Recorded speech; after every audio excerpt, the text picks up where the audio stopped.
Shalom, Bapak Ibu, saudara-saudara yang dikasihi Tuhan kita Yesus Kristus. Shalom dan hormat dan rindu kami kepada keluarga Bapak Widayanto.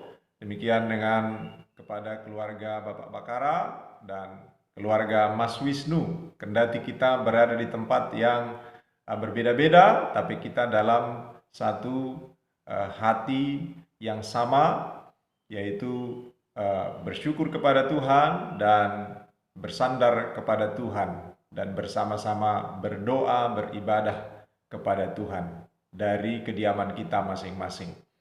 Dalam syukur 7 bulanan, anugerah Tuhan bagi keluarga Mas Wisnu dan keluarga besar Bapak Widayanto dan Bapak Bakara, kita merenungkan firman Tuhan dari Mazmur 139 ayat 13 sampai 16. Mazmur 139 ayat 13 sampai 16. Sebab engkaulah yang membentuk buah pinggangku, menenun aku dalam kandungan ibuku. Aku bersyukur kepadamu oleh karena kejadianku dahsyat dan ajaib. Ajaib apa yang kau buat, dan jiwaku benar-benar menyadarinya. Tulang-tulangku tidak terlindung bagimu, ketika aku dijadikan di tempat yang tersembunyi, dan aku direkam di bagian-bagian bumi yang paling bawah. Matamu melihat aku selagi aku bakal anak, dan dalam kitabmu semuanya tertulis hari-hari yang akan dibentuk sebelum ada satupun daripadanya. Saudara-saudara yang kami kasihi di dalam Yesus Kristus, sejak kapankah seseorang atau seorang manusia terhitung atau masuk hitungan? Sejak kapankah? Biasanya orang akan berkata bahwa seseorang itu masuk hitungan sejak dia besar. Nah, saya mengalami itu. Waktu saya kecil di kampung, setiap kami bepergian naik angkot, ibu saya selalu mengatakan kepada kernet, waktu saya masih kecil, waktu memberi ongkos, ibu saya bilang, ini ongkos kami. Kalau saya hanya berdua dengan ibu saya, maka ibu saya akan bilang, ini ongkos saya, ini belum dihitung. Maksudnya saya belum dihitung. Demikian ketika pergi bertiga dengan orang tua, dengan bapak saya, ibu saya, maka ketika memberi ongkos kepada kernet, maka yang diberikan adalah ongkos 2 orang, padahal kami 3, dengan alasan ini belum dihitung, maksudnya saya belum dihitung. Beberapa kali saya mengalami itu waktu kecil. Nah, tetapi dalam pemandangan yang umum, seseorang itu dihitung sejak dia lahir, kan begitu, saudara-saudara. Sejak seseorang lahirlah dia dihitung. Itulah pemandangan kita. Begitulah umumnya pandangan orang, atau mungkin juga pandangan kita. Dan pandangan itu juga berhubungan dengan waktu pemberian nama, yaitu diberi ketika sudah lahir. Lahir dulu baru diberi nama. Disiapkan mungkin sudah lama. Dan sangat baik juga kalau orang tua sudah menggumulkan berdasarkan pengalamannya bersama Tuhan dalam kehidupan berumah tangga, terlebih selama proses kehamilan. Orang tua bisa menjadikan semua itu tuntunan dalam merenungkan, menggumulkan nama apa yang akan diberikan kepada anak itu, sehingga nama itu kelak menjadi nama yang kembali mengingatkan kita kepada kebesaran kasih Tuhan, bukan kepada yang lain. Saudara-saudara, pandangan itu sebenarnya tidak ada yang salah, bahwa kita menghitung seorang ketika sejak dia lahir, ketika dia sudah lahir, memberi nama ketika dia sudah lahir. Itu tidak salah. Karena itu adalah pandangan atau perhitungan menurut kita. Kita manusialah yang menghitung demikian. Tidak ada yang salah dengan hal itu. Tetapi kalau kita belajar kebenaran firman Tuhan, kita dibawa kepada penghitungan yang seharusnya atau yang hakiki. Sejak kapankah seseorang itu masuk hitungan? Yaitu kita akan melihat berdasarkan pandangan Tuhan, menurut hitungan Tuhan. Jika kita melihat apa yang dinyatakan dalam firman Tuhan tadi, dalam Mazmur 139 ayat 13 sampai 16, kita menemukan di sana perkara yang jauh melebihi soal kelahiran, yaitu perkara pembentukan seseorang. Kita tidak hanya dibawa kepada ketika seseorang dilahirkan, tapi jauh sebelumnya, yaitu ketika seseorang itu masih dalam pembentukan. Kita dibawa untuk melihat hal itu, dan kita menemukan berdasarkan kebenaran firman Tuhan Mazmur 139 ayat 13 sampai 16 itu. Di sana dijelaskan perkara yang jauh melebihi soal pemberian nama oleh kita. Sebelum kita memberikan nama kepada anak, yaitu setelah dia lahir, ada perkara yang sebelumnya jauh lebih penting untuk kita ketahui, yaitu penulisan nama oleh Tuhan. Apa maksudnya? Saudara-saudara yang dikasihi Tuhan kita Yesus Kristus, bagi Tuhan, kita dihitung, kita dianggap sudah ada, kita dianggap ada, itu sudah sejak kita dibentuknya, yaitu sejak kita adalah ada di dalam kandungan. Sejak seseorang dalam kandungan, bahkan begitu dia dimulai dalam kandungan, Tuhan sudah menghitungnya dan sudah mencatatnya. Sehingga melalui kebenaran firman ini,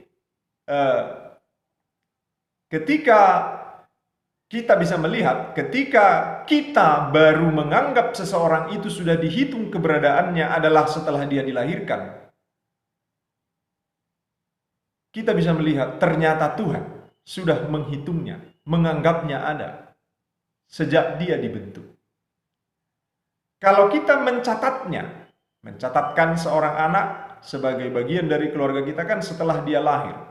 Kalau kita mencatat seorang anak setelah dia lahir, maka Tuhan sudah mencatatnya dalam kitabnya sejak dia dibentuk. Bahkan sebelum ada, sudah dicatat oleh Tuhan dalam kitabnya. Saudara, tadi Mazmur 139 khususnya ayat 16 tadi dikatakan, matamu melihat aku selagi aku bakal anak, dan dalam kitabmu semuanya tertulis hari-hari yang akan dibentuk sebelum ada satupun daripadanya. Tentu termasuk ketika hari kapan kita beri nama kepada anak, itu pun sudah lebih dahulu dicatat dalam kitab Tuhan sendiri.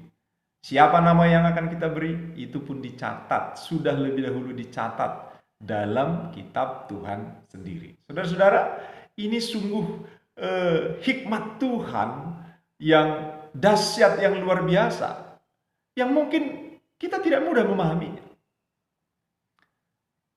Orang tua memang baru mencatatkan nama kita pada kitab keluarga atau kartu keluarga, yaitu setelah kita lahir. Tetapi Tuhan sudah mencatatkan nama kita dalam kitab Tuhan sendiri sejak kita masih bakal anak dalam kandungan. Bahkan sebelum hari-hari kita ada, Tuhan sudah mencatatnya. Saudara-saudara, bukankah ini suatu karya yang luar biasa dari Tuhan?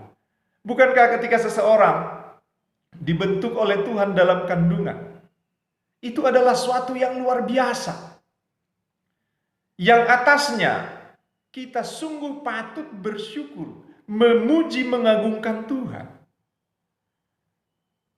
Itu sebabnya selalu sangat penting bagi kita orang percaya, ketika seorang anak masih dalam kandungan pun, kita patut menaikkan syukur yang melimpah kepada Tuhan. Karena sejak dalam kandungan, Tuhanlah yang sedang bekerja dan berkarya dalam membentuknya, bahkan sejak merencanakannya. Itu juga sebabnya acara 7 bulanan, sekalipun bagi orang lain, mungkin acara 7 bulanan itu bersangkut paut dengan mistis atau ritual tolak bala dan sejenisnya. Bagi kita orang percaya, acara itu bukanlah hal yang demikian. Dan acara 7 bulanan bukanlah acara yang salah. Karena kita memaknainya sebagai kesempatan yang sangat baik untuk menaikkan syukur kepada Tuhan atas karyanya yang telah membentuk seorang anak bagi keluarga kita. Itu juga sebabnya bagi kita orang percaya, acara 7 bulanan adalah acara syukur. Syukur dalam doa dan pujian. Syukur dalam penyembahan kita kepada Tuhan. Syukur dalam perjamuan kasih di tengah-tengah keluarga. Tetapi mungkin kita bertanya, kenapa ada khusus 7 bulanan? Saudara-saudara, kita memang memerlukan momentum-momentum tertentu yang menolong kita untuk membangun syukur kita kepada Tuhan. Nah, sama dengan hari Minggu. Kenapa hari Minggu? Ada momentum hari Minggu. Bukan berarti hari-hari sebelumnya kita nggak bisa beribadah. Bisa, tapi momentum hari Minggu momentum khusus. Demikian dengan 7 bulanan. Itu momentum khusus yang di dalamnya kita punya kesempatan, diingatkan, ditolong untuk bersyukur, untuk menyembah Tuhan, menaikkan pujian kepada Tuhan, dan menyampaikan harapan kepada Tuhan. Saudara-saudara, kenapa itu momentum khusus? Saudara, dalam pemahaman umum atau dalam pemahaman medis, 7 bulan adalah perhitungan usia alamiah seorang janin telah lengkap dan sebenarnya sudah siap untuk dilahirkan. Itu sebab dalam dunia medis, usia kandungan yang dipilih jika terjadi suatu kondisi harus segera dilahirkan bayi yang dalam kandungan itu. Kan bisa saja seperti itu. Ada suatu kondisi yang mengharuskan harus segera dilahirkan atau dioperasi. Maka medis memilih waktu yang terbaiknya adalah ketika usia kandungan 7 bulan. Bukan 8 bulan, tapi 7 bulan. Kenapa? Karena dalam pandangan medis, 7 bulan itu sebenarnya sudah lengkap, sudah baik sebagai sebagai seorang bayi. Itu sebabnya juga prematur 7 bulan itu lebih kuat dan lebih mudah dirawat daripada prematur 8 bulan. Nah, itu dalam dunia medis yang saya pernah baca begitu. Saudara-saudara, artinya ini memang momentum yang khusus. Ketika usia kandungan 7 bulan, sangat baik memang kita untuk bersyukur kepada Tuhan dalam syukur yang khusus. Walaupun tidak keharusan, tapi seperti yang saya katakan, kita memerlukan penolong, yaitu momentum-momentum khusus untuk menolong kita semakin giat bersyukur, semakin giat berpasrah diri, semakin giat berdoa kepada Tuhan, semakin giat memuji Tuhan. Tiap hari kita bersyukur, tapi ulang tahun bersyukur juga, khusus begitu. Jadi ini adalah berkat khusus 7 bulanan, momentum khusus. Saudara-saudara, hari ini kita bersama menaikkan syukur kepada Tuhan, menaikkan puji kepada Tuhan, menyatakan sukacita di dalam Tuhan atas karya Tuhan yang telah membentuk seorang janin, seorang anak dalam kandungan sampai sejauh ini. Dan kita menaikkan permohonan Tuhan supaya Tuhan terus melanjutkan karyanya, membentuk sang janin kepada usia terbaik untuk dilahirkan. Kita perlu menaikkan permohonan kepada Bapa kita, kiranya Dia menolong ibu yang mengandung dalam karya Tuhan yang ingin menghadirkan seorang anak ke tengah-tengah dunia ini. Dengan Tuhan memberikannya kesehatan, kiranya Tuhan memberikannya sukacita, kekuatan senantiasa. Kita perlu berdoa memohonkan itu semua kepada Tuhan. Dan 7 bulanan adalah momentum yang sangat baik, yang sangat diberkati untuk kita nikmati. Saudara, demikian dengan persekutuan keluarga besar.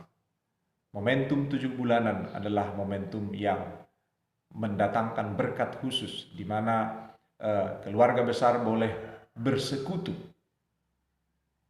Walaupun mungkin tidak lengkap berkumpul semua seperti saat ini, tapi sebagaimana kita sebanyak apa kita bisa berkumpul, itu sungguh berkat khusus bagi kita. Dan bagaimana kita bersekutu, karena bersekutu lebih dalam dari berkumpul. Kita menikmati persekutuan yang khusus memang dalam berkumpul. Tapi ketika saat ini kita tidak bisa berkumpul secara fisik dekat-dekatan, tapi kenyataannya teknologi menolong kita untuk ternyata bisa bersama dalam waktu yang sama dan dalam suasana yang sama, dalam hati yang sama, yaitu sama-sama menaikkan syukur, menaikkan pujian, menaikkan doa pengharapan kepada Tuhan. Kita sangat bersyukur untuk itu. Kiranya Tuhan menambahkan terus sukacita di tengah-tengah keluarga besar, keluarga Mas Wisnu, keluarga besar Bapak Widayanto, keluarga besar Bapak Bakara. Tuhan memberkati kita. Amin. Shalom.